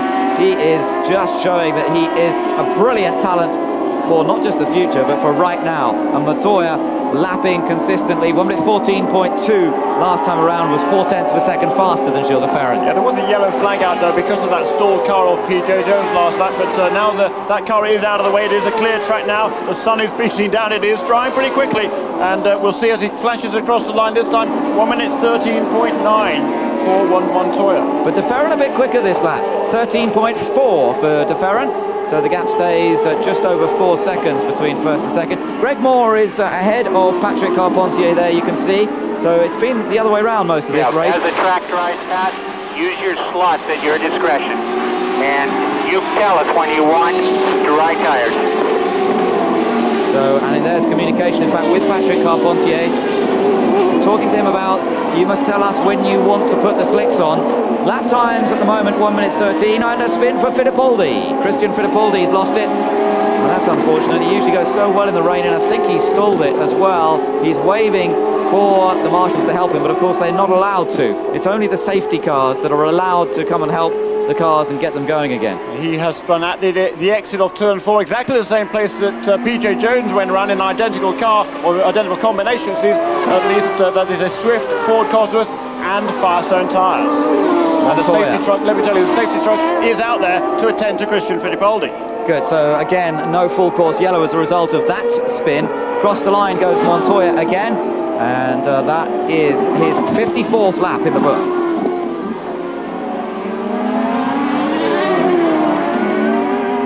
Now then, the times are coming down. Gilles de Ferran went and did a 1 minute 12.2 that lap, which was a second and a half faster than Montoya. Tracy chasing also did a 12.9 as we see the two Forsyth cars coming through the gloom. Greg Moore ahead of Carpentier, running 5th and 6th places so far. Still certainly not fast enough for slick tyres. We would expect to see them getting down to about 1 minute 7, perhaps 1 minute 6 before they switch to the slick tyres. At the moment, as I say, they're doing 1 minute 12, so a little way off changing onto slicks, unless somebody wants to take a huge gamble. Perhaps some of those further down the field might decide to put on slicks early and just hope that they've then got that advantage a little bit before any of the leaders. But I think it'll be a lap or two before we see any of the leaders decide to make that stop. And with still around 40 laps to go here, when they time the stop's going to be critical on fuel as well. Now then, two blue cars. Greg Moore, Patrick Carpentier. Might be teammates, but they're both chasing after the best position they can get here today. And Patrick Carpentier in particular, best ever result of 6th place. That came earlier this season. And he wants to find a way past his teammate Greg Moore. Doesn't want to take any chances though. We've seen enough of teammates taking each other off. And in fact, Moore's got extremely wide. So Patrick didn't have to do anything special, although Moore has come out of that corner very quickly. So he might get a chance to get back at him into turn number 3. I think Carpentier's got it. No, Moore comes back. Always a racer. And Carpentier stays with him around the outside. Careful, boys, careful. Don't do anything silly now. And again, Carpentier and Greg Moore. Wheel-to-wheel stuff between these two. And great racing between the teammates. Tremendous stuff there. They've swapped places a couple of times since the caution came out, and that is right behind them there. That is Adrian Fernandez, who's getting his nose into the battle as well. Great stuff there, and look at having to defend the position there from Adrian Fernandez. You can see now that track beginning to dry out through that section, but now back onto the concrete here. Very, very slippery still in turn 8. Yeah, a nightmare in a few places, and you've really got to have total awareness of where the slippery patches are. Fittipaldi's been push-started, and as you can see, is back in at the race once again. And meanwhile, Carpentier leading this little gaggle, so he's now 5th. Greg Moore 6th, Adrian Fernandez 7th, and right behind him as well is Alonso Jr. Well, not right behind, but he's not far. Look at Fernandez. Fernandez putting the attack on Greg Moore here. Now this was where Greg Moore went too deep on the last lap. And again, Greg Moore goes too deep into turn number 1. and he loses the place to Adrian Fernandez. So Fernandez moves up into 6th, and Greg Moore just cannot get that car slowed down for turn 1. Strange, two bad mistakes there by Greg Moore. And meanwhile, it's a great battle. There is Unser Jr., there is Scott Pruitt, and now Moore back onto the track there. He is now back in 9th position. Yeah, dreadful from Greg Moore. It really lost on a huge number of places. Still features in the championship battle, of course. He was a championship leader in the early part of this season. Has had a few disappointing runs, but still running in 4th place in the series on 69 points. And he needs to try and get some of those places back. Look at the Ferran.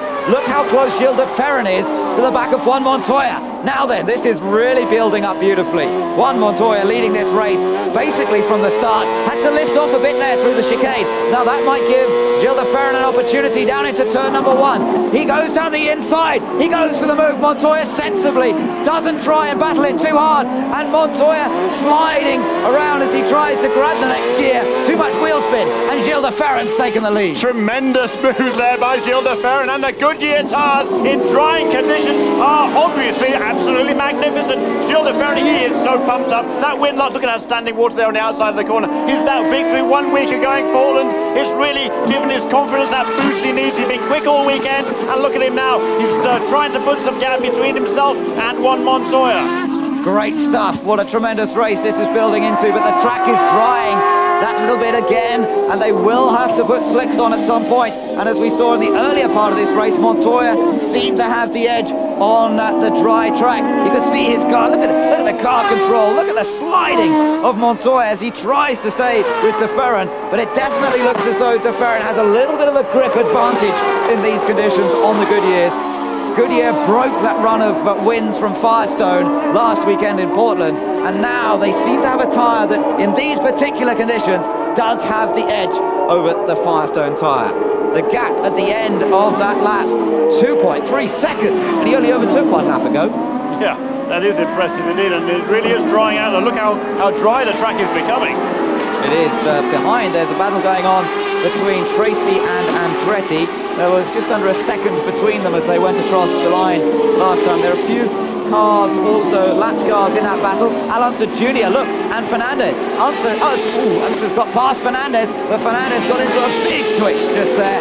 Managed to save it, but Unser Jr. therefore moved up into 6th place. And in spite of making that pit stop earlier for a change of visor, he has made up incredibly quickly that ground. He's almost back to where he was before the pit stop. And what tyres is he using? Goodyear tyres, absolutely right. And of course, you know, this huge battle between Goodyear and Firestone, their bases, of course, are in Akron, Ohio, only 20 miles or so from here to the south. There's a lot of people here from both tyre companies, and they've both had an opportunity to cheer so far this weekend. Who will have the last cheer? Yeah, that's right, because the thing, it might change again as the track dries out that little bit more. Sun is still shining. In spite of the pictures that make it look a bit gloomy on screen, I can tell you that it's actually quite bright here, and the track getting that bit drier every lap. Gilles de Ferran, a 1 minute 12.4, but Montoya, 1 minute 15, and look at Tracy and Andretti. Look at them, absolutely together again. Michael Andretti looking to try and find a little bit more traction out of turn 1, but not quite enough to do that.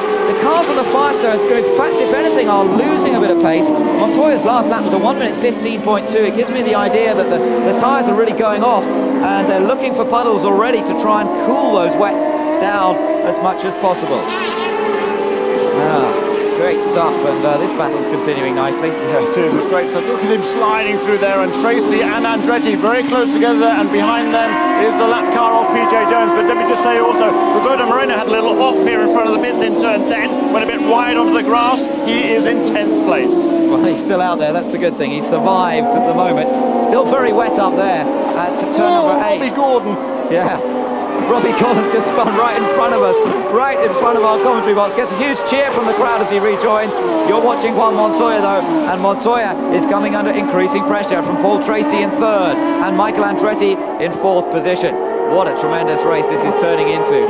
And again, Andretti looking for a way of lining up Paul Tracy. Montoya's car a little bit all over the place. Tracy was a bit wide in there. Now Andretti has a chance to get alongside, but not quite enough on the exit of turn 1. Goes wide, looking for the visibility, and again not quite enough to approach Tracy on turn number 3. Montoya, though, that car is sliding around all over the place. Now, Carpentier is in, and he is on slick tyres. So, the first change to slick tyres, Patrick Carpentier.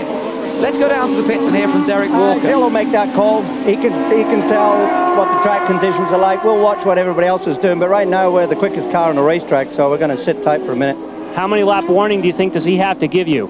Oh, he can pretty well call it just off the last turn. We're ready either way, so it's up to him. You've done a lot of wet weather testing for Goodyear. Is it the durability that's helping you, or the Firestone's wearing out, you think? Well, they certainly look like they're falling off the pace.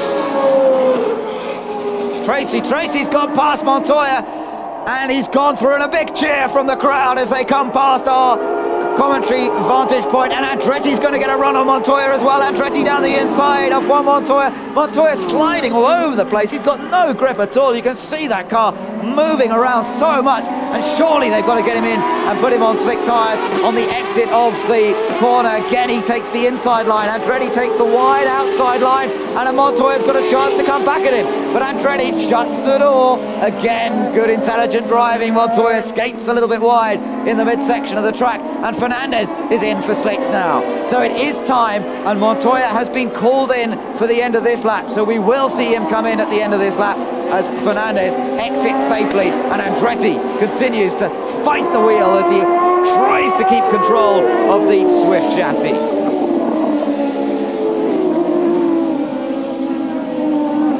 Paul Tracy and Michael Andretti still battling for second now, because Montoya, you can see how far Montoya's dropped back.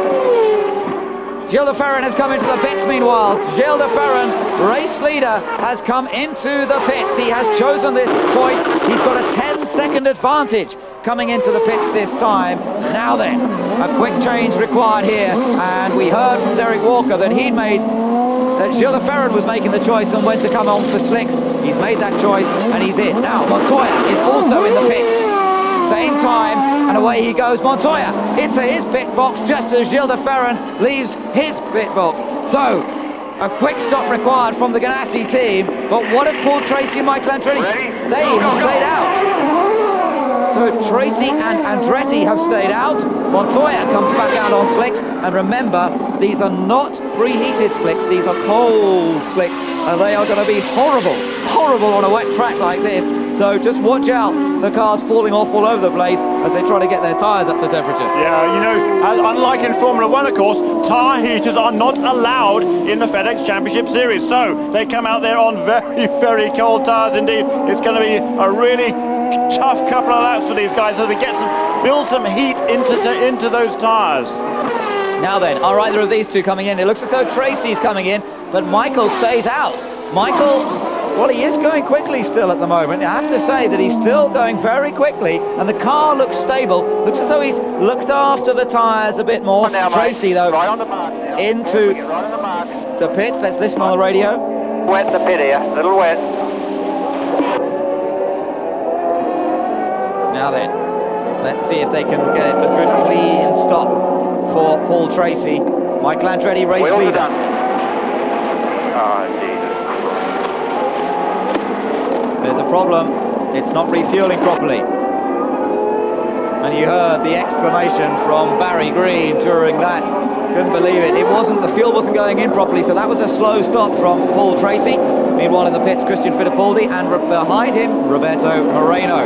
Moreno had that moment a few laps ago, still survives. Now then, is Michael going to come in? Last lap was a 1 minute 12.5, and that's still a lot faster than anybody has shown they can do on slicks as yet, but nobody's really had a chance to put in a complete lap. Well, Carpentier has, that's interesting, and Fernandez. Yes, Fernandez has done a 1 minute 10 on slicks, so slicks are faster, and in comes Michael. So he has decided it's time to do it. That's right, they were the first two to come in for slick tyres, so they've got their tyres up to temperature now and turning some faster laps than those on slick tyres. But here is Michael Andretti, there is the crew, ready for the pit stop. Slow down, man, hold it down. All right, reset the fuel meter, It's going to be pretty quick, there's only about 15 gallons. Okay, hold it, stay there, hold it. Okay, go. Good stop there for the Newman Haas crew. And in terms of laps to go, there's 36, but it's half an hour of running. they should be all right to make it through to the end on that one tactful. And Gilles de Ferran has gone through into the lead. So there is Gilles de Ferran going through out of, well, here is Gilles de Ferran actually coming out of the into the frame. Now there is the race leader, Gilles de Ferran. Michael Andretti. Big shot. Fernandez. Adrian Fernandez has hit the wall at that turn 8 again. It's claimed another victim. The same corner that claimed Montoya in practice. It claimed Dario Franchitti in practice. And we saw a number of cars go off there in the wet earlier on in the race. And now it's Adrian Fernandez. So yellow is out. Yellow flag for everybody. I don't think that that's going to affect any of the front runners that much, because everybody has already made their stop. Now this was slightly earlier, a spin of Gualter Sales, which almost tangled up one of the Forsyth cars, Greg Moore I think it was. So Greg Moore managed to slip through there safely and escape when Sales lost it. But what about Adrian Fernandez? Hopefully we might get a chance to see exactly the accident that occurred to him. Bit of tyre rubber on the front of Greg Moore's car there. Now let's see, we have Adrian Fernandez's car down there. That's obviously out of action. Let's see if we got a replay. Down the inside of PJ Jones through turn number 7, and then right up behind Patrick Carpentier. Now remember, Fernandez on slicks. Fernandez on slick tyres. It is still damp up there. What happened? Let's see. I think he just lost it. Just lost it on the wet. Yeah, that concrete there, you come back onto that change of surface there, onto the concrete. Here's the wall cam here, we'll have a good view of it, and you can see there, around she goes. He gets on the power, squeezes on the power coming through the corner, but not gently enough, and around she goes and heavily into the wall. Shame for Adrian Fernandez, another good run going. He was looking at another top 5 finish. There is Greg Moore though, out of the race. Yeah, Greg Moore, another one who was looking to score points out of the race. That tyre rubber on the nose cone, but it looks as though the problem is around the back end of the car. And we'll try and find out what has happened to Greg Moore, but he is another retirement. So we're losing a whole number of cars here. De Ferran is race leader. Montoya is 2nd, Andretti 3rd, Tracy 4th, Unser 5th, and Carpentier is 6th.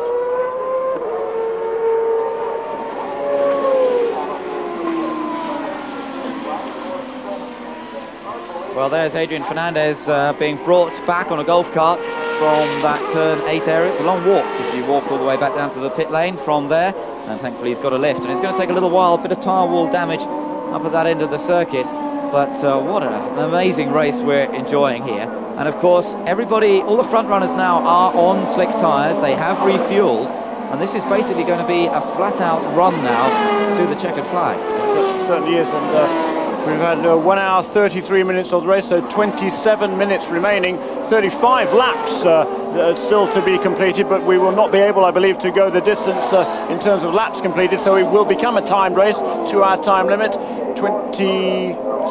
6 minutes remaining in this race. It'll be several laps before we go back to green, so hard to hazard a guess how many laps of green flag wheel racing we will have. But what we can tell you for sure is that fuel will not be an issue. Turn up the wick as fast as you can go, boys, and it should be a pretty exciting end of the race, I believe. Yes, I think so. Now, I suppose if we look at how performance has gone this weekend in terms of practice and qualifying, there hasn't been a great deal to choose between De Ferran and Montoya. They battled for pole position. Montoya won pole, but De Ferran felt that he had more from the car. There was a capability of getting more out of the car. A bit of traffic got in the way. And so De Ferran was actually a little disappointed not to get the pole. So I think there's no doubt that the Walker Racing car is as quick as the Ganassi car, and every prospect here of a real battle between the two of them. Absolutely right, and we know from Juan Montoya's past this season as a rookie driver, he holds nothing back whatsoever. He will be absolutely flat out, and this is going to be a fascinating contest in these final 25 minutes, let's say, of this race. Michael Andretti will be there as well. He lies in 3rd position. A great overhead view, and the cloud has lifted over the centre of Cleveland City, and thankfully we've got dry track for the rest of the race. The cars are going to get the one finger this time by, just one more lap behind the pace car, and then they will be let loose on a track which, as you can see, has very much a dry line. But, as we saw a few moments ago, in a few places it's still damp. Adrian Fernandez was caught out, for example. Still a couple of areas like that. You can see, though, tremendous crowd still lining in the grandstands there. They haven't disappeared, they haven't gone home in spite of the tricky conditions. And I think they're quite right, because the race we're about to see unfold before us should be a real cracker. Just looking at the pit in, pit out there on those last pit stops, Montoya coming in, leading. Well, in fact, de Ferran was actually in front at that point. De Ferran gaining the advantage. He put the slicks on at a very good time indeed. And really the graphic not really showing the change of position, because Gilles de Ferran had taken the lead on the wet tyres and really chose the right moment to put the slicks on. But of course, at that point, it then went yellow as a result of Adrian Fernandez's crash. Watch out for Paul Tracy. He runs in 4th position. Unser Jr. running in 5th position. So we've got some great experience up there. Brilliant talent, of course, in the hands of Juan Montoya, this young sensation who's come into the championship, replacing Alex Zanardi in the number 4 Ganassi car. And not quite swept all before him, but very nearly. 3 wins in a row from Long Beach, Nazareth and Rio. Last few races haven't gone quite so well for him, but he was in a position to win in Milwaukee. Fuel didn't quite work out for them there. Finished 2nd in Portland last week. And he's really run up front in every single race we've had. Yeah, just absolutely magnificent, really. He had that one real mistake, perhaps, in Motegi. That was in practice, however, when he hit Michael Andretti there, took them both into the wall, earned himself some stern words there from a bunch of people, including his race engineer, Maurice Nunn. But he's put that well behind him. That didn't faze him at all. And he's been, as you say, super quick in every type of conditions there. And look there, that's the tricky bit of this racetrack at the moment. Turn 8, you can see those puddles there on the outside of the corner. And that is the only part of the track, I believe, that hasn't dried properly. And that, as one Montoya said earlier on in the show, is the most difficult part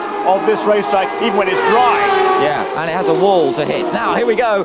We're getting ready to go green. De Ferran gets on it once again. Look at the restart from Montoya. Brilliant. He is so quick on these restarts, and Montoya is going for it, as you would expect. Montoya goes for it down the inside into turn 1, but has he carried too much speed in? Perfectly judged, but De Ferran on the exit tries to get him on the way out of turn 1, and they are side by side as they accelerate through the kick up towards turn 3, and a restart again from Juan Montoya that would make you think that he's been doing rolling starts throughout his career instead of standing starts in Formula 3000 over the last few years. Absolutely brilliant, couldn't have done it any better. And now Gilles de Ferran's got to watch out because Michael Andretti's right behind. And you know, we saw last week in Portland, the first couple of laps of green when the tyres are not up to temperature is a problem for the Goodyear runners. It was for Gilles de Ferran last week, and apparently so here right now as well. Look at Michael Andretti sliding there, and there goes Paul Tracy taking full advantage. Great move by Paul Tracy. Oh, sliding wide there. Well, this is great. Look at that. Michael gets back at Paul Tracy. Tracy was too wide. He got on the slippery stuff, and Michael comes back at him again. Now Tracy has a think about it into turn 9, but Unser Jr. right behind him will also be looking for an opportunity. Montoya goes across the line as race leader. Gilles de Ferran crosses 2.4 seconds behind in 2nd. Then it's Michael and Robbie Gordon trying to get past Unser Jr. And that's for position. Robbie is flying here today, and Robbie Gordon has just moved up into 5th position in that Toyota-powered Reynard. Brilliant drive by Robbie Gordon. He's had a couple of spins here. There, though. There, right behind him is Unser Jr. trying to get that place back again. Brilliant restart there by Robbie Gordon. And now what can Unser Jr. do? He has not been competitive this season. He is in the Lola chassis this weekend. This is what, the 3rd or 4th race he has run the Lola. And finally, they have a pretty good handle on that car. It's working a lot better for him than it was the first few times that they ran it. What can he do? I said Robbie was in a Reynard. Of course, he's in a Swift now because he changed around a few races ago. So that's the yellow and blue car there. Robbie Gordon in the Toyota-powered Swift, running extremely competitively at the moment, and obviously enjoying these conditions. In fact, Robbie's had some good runs here in the past at the Cleveland track, and now he's down the inside of Tracy. Oh, and he's made the move beautifully. Beautiful move from Robbie Gordon, and that puts him up into 4th position now. Now, can Tracy come back at him into turn 1? I don't think so. Not quite close enough. Robbie defending into turn 1, but may have taken too much speed in. Gets on the power, accelerates cleanly, and Tracy gets back alongside it. This is racing, this is motorsport at its best. And Tracy now, I think, oh no, not quite. Gordon takes the wide line in, and they just both sneak through turn 3 with Gordon still ahead in the battle. Brilliant stuff. This is wonderful. This is what Champ Car racing is all about. Wheel-to-wheel action, no quarter, arsenal given. Great no-holds-barred racing. Fabulous to watch the crowd here on its feet, cheering away here in the grandstands. Great stuff. Well, Montoya has built up a 4.2-second lead, so perhaps again, as you say, those Firestones working better than the Goodyears in these conditions. We saw it the other way around in the damp conditions. Now perhaps Firestone, the advantage swings back to them, and Michael Andretti bearing down on De Ferran. Let's go down to the pit lane and hear from Greg Moore. We had some kind of exhaust problem where we broke a header or something like that, and we were, it's unfortunate, but I guess this wasn't our day today. We were really fast laps there in the dry, and then it started to rain, and we just kind of lost it, and it was it's disappointing we had something like that, because if we kept going, we would have burnt the car down. So it's better to park the car and go on to Elkhart Lake, where we know we got a good shot of winning. Time to move on to the next race. Now look at this, Brian Herta's got up the inside of Unser Jr. Herta battling for position as well, fast in practice, fast in qualifying. Herta's just moved up into 6th place, always goes well at this Cleveland track.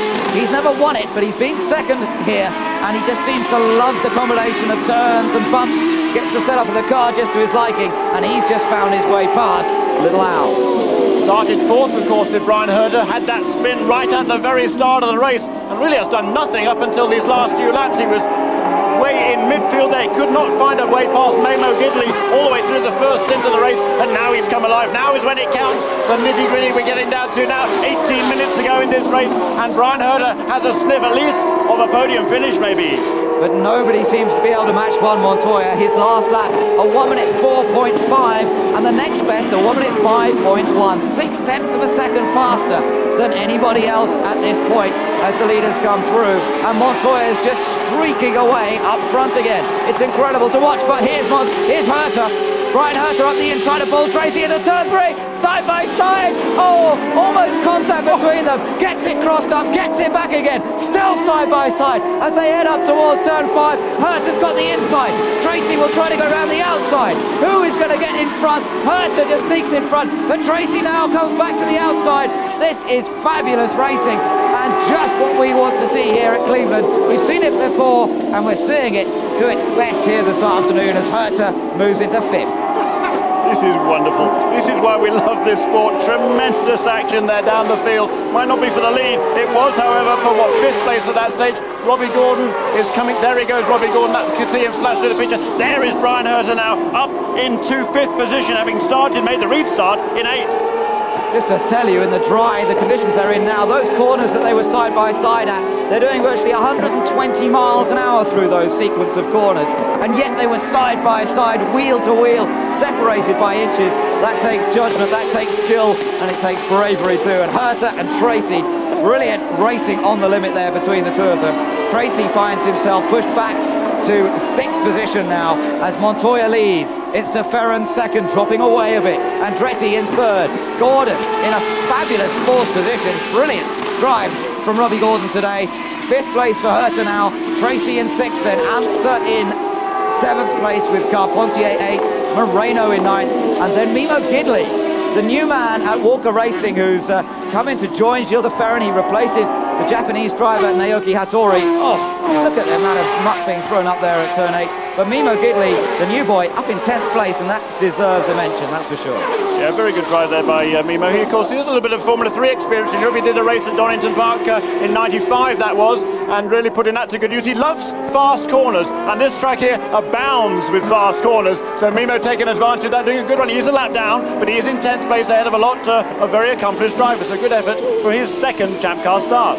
They're about 4 seconds off a good, perfectly dry track time at the moment. They were doing 59s earlier on in the race when it was fully dry. They're doing 63.5 at the moment, so still damp patches, still not a fully dry track, but let me tell you that Juan Montoya is still pulling away. His advantage now is 8.6 seconds. We have 15 minutes of racing to go here if we go to the 2-hour limit, which it looks like it probably will, and that means around 15 laps to go of this 2-mile Cleveland-Burke Lakefront Airport circuit. Montoya very much in charge so far.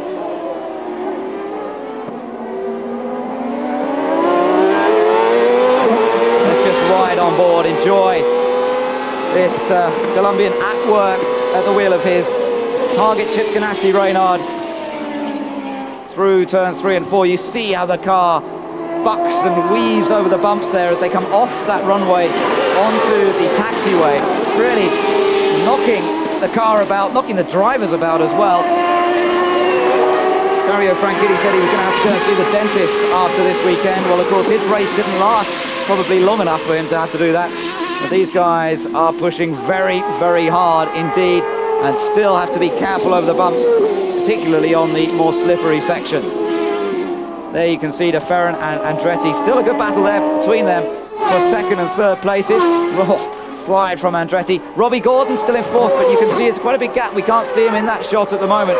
So Robbie Gordon is some 6 seconds behind Michael Andretti. There is Juan Montoya that gets cleanly past Walter Salas, who is in 12th place in the Eagle Toyota, just has gone 2 laps down. This, so, the battle for second place. And Gilles de Ferran beginning to come under pressure from Michael Andretti.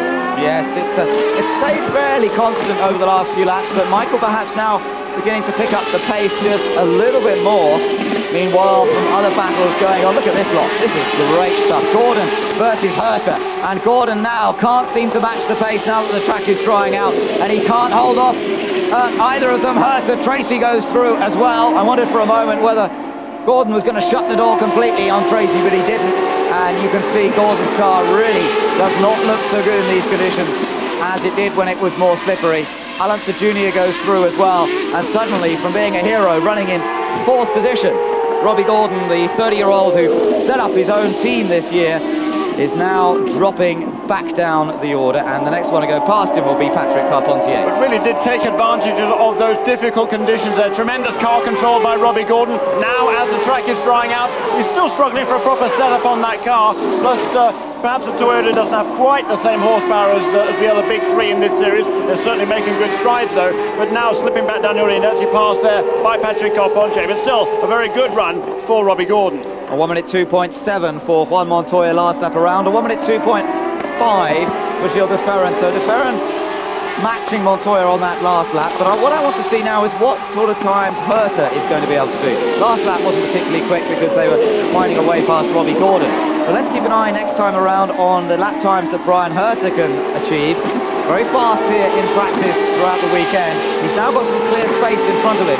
I wonder if he's going to be able to match the times that are being set by Montoya and de Ferran up front, and perhaps do something about closing the gap between himself and Michael Andretti. We said that it is some 9 seconds, so it's unlikely he's really going to be able to do a great deal about getting onto the podium. 4th place at the moment for the Shell car. Paul Tracy right behind him. Michael Andretti has a problem. I don't know whether he spun. I think he might have spun, actually. There's grass all over the track on the exit of the chicane. I think he's straight-lined it. There is Michael Andretti on the right side of the racetrack. He's lost a lot of ground. There is Brian Herter and Paul Tracy and Unser Jr. closing in now. Michael Andretti straight-lined the chicane, and Gordon, meanwhile, is in the pits. Right, so Gordon's come in, it's all changed again. I said it was 9 seconds between this man, Andretti, and Herter. Well, you can see it certainly isn't 9 seconds now. As they went across the line that time, it was only a couple of seconds. And report of possible gear change problems for Michael Andretti, which may have encouraged him or made him go across the chicane. Perhaps if he couldn't change down properly, he wouldn't have had the engine braking to help him going into the corner as Robbie Gordon comes back out onto the circuit from his pit stop. But Michael Andretti, perhaps in trouble with the gear shift problem. Now that he's got going again, he seems to be running okay as he comes up to lap Walter Salas, with Brian Herter and that other group with Paul Tracy and Unser Jr. not far behind. We're with our leader now, who's got some traffic to deal with, and you can see for yourself how dry the track is in quite a few places. Going past Max Papis at that point. Max running down in 15th place. Oh, and now up behind PJ Jones, we saw spinning earlier in this race. But Montoya has a 7-second advantage. He does not need to take too many risks here. He gets past PJ quite easily and accelerates up through turn 6 and the top end of the track. Maintaining that advantage now is what it's all about. And we're looking at 10 minutes to go. So that'll be just under 10 laps, some 9 laps perhaps, of racing still to go. And it looks as though Juan Montoya is all set for his 4th win of the season. But the other positions, I think, are still very much up for grabs as Andretti has just managed to get away a bit from Herta. Herta still under pressure from Tracy. And Alonso Jr. there in the Lola, ready to pick up the pieces, should anybody get it wrong in front of him. Reports that Robbie Gordon had a tyre go down, that's why he lost so much time. That's unfortunate, because if that tyre had stayed with him, stayed up, he could well have had his best result of the season. Meanwhile, just keep an eye on this little group here. Tracy, quite late looking at the inside. It wasn't really an attempt to overtake, I think more an attempt to disrupt Herta's concentration more than anything else. Little Alonso Jr. has often gone well here. Last year he ran in second. In fact, Tracy and Unser came together here last year. Not out on the track, actually in the pit lane. It was a fairly silly incident, and Paul Tracy got himself some trouble for it. Yeah, he did, quite rightly so. It was, as you say, very silly accident. They look really under pressure now from Alonso Jr. Not a great deal of love lost between these two former teammates, as you say, and Tracy will not want to lose a place to a Marlboro Team Penske driver. It was a couple of years ago in '97 that Tracy won 3 races for Marlboro Team Penske. End of the season, promptly got fired. He picked up this ride with Team Cool Green. He had his first win for the team just a few weeks ago in Milwaukee. He's not going to win this race, I don't think, but he is on for a top 5 finish, and he wants to stay ahead of Alonso Jr. Watch out for Carpentier as well. He's behind Alonso Jr. He's closed up a bit over the last lap or so. So we now have 4 cars battling over 4th position. Now I believe down in the pit lane we've managed to catch up with Adrian Fernandez. Late rain victim out there, correct? Yeah, we were doing pretty good now with the dry tires, and you know, it wasn't completely dry, but it was pretty good. And unfortunately, I just dropped a wheel where it was a little bit wet into, I think, inside of turn 8. And that was it. That put me into the wall. You had a great run going up until that point. Exactly. No, we were running strongly, and you know, it's what it takes. You need to finish to be able to get some points. So this time didn't work, but next time we'll get him. Now he's sitting in the pits, guys.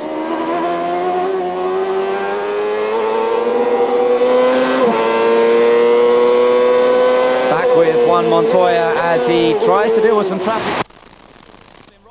Gordon is back out in front there. You can see that was Gordon in front, and somebody else, I couldn't quite spot who that was, who locked up big time going down into turn 1. It's is it Luis Garcia? It may well be Luis Garcia, but we'll check on that in a moment. Luis Garcia still running in this race, 14th position for the rookie.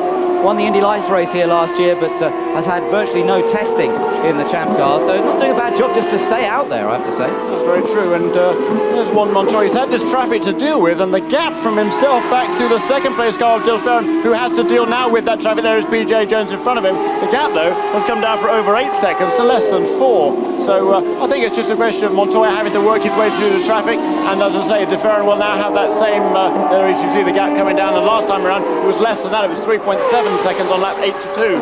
So I don't know, I think it's still a pretty tall order for Gilles Ferran, but certainly he is trying hard, and he wants past PJ Jones, and PJ not going to let him through this time.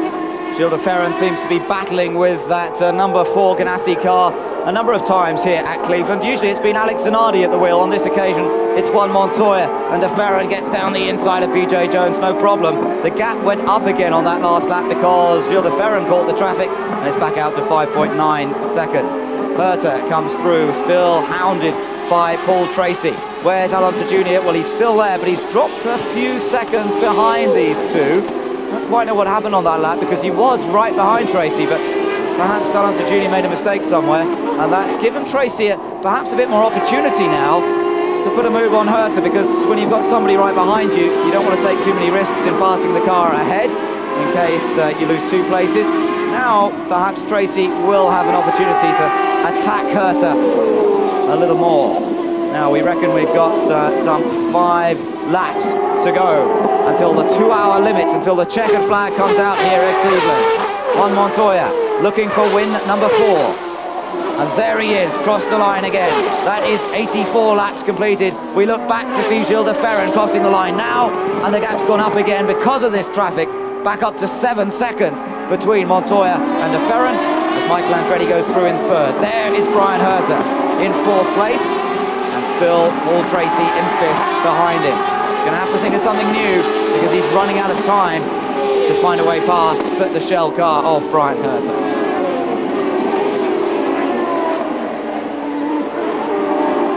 Amazing change in conditions we've seen here this afternoon. Again, the sun is shining, a bit more cloud around, perhaps darkening up, perhaps the rain coming in later on this afternoon, but we're going to get dry track all the way to the end of this race, I think, as Tracy continues the chase of Brian Herter.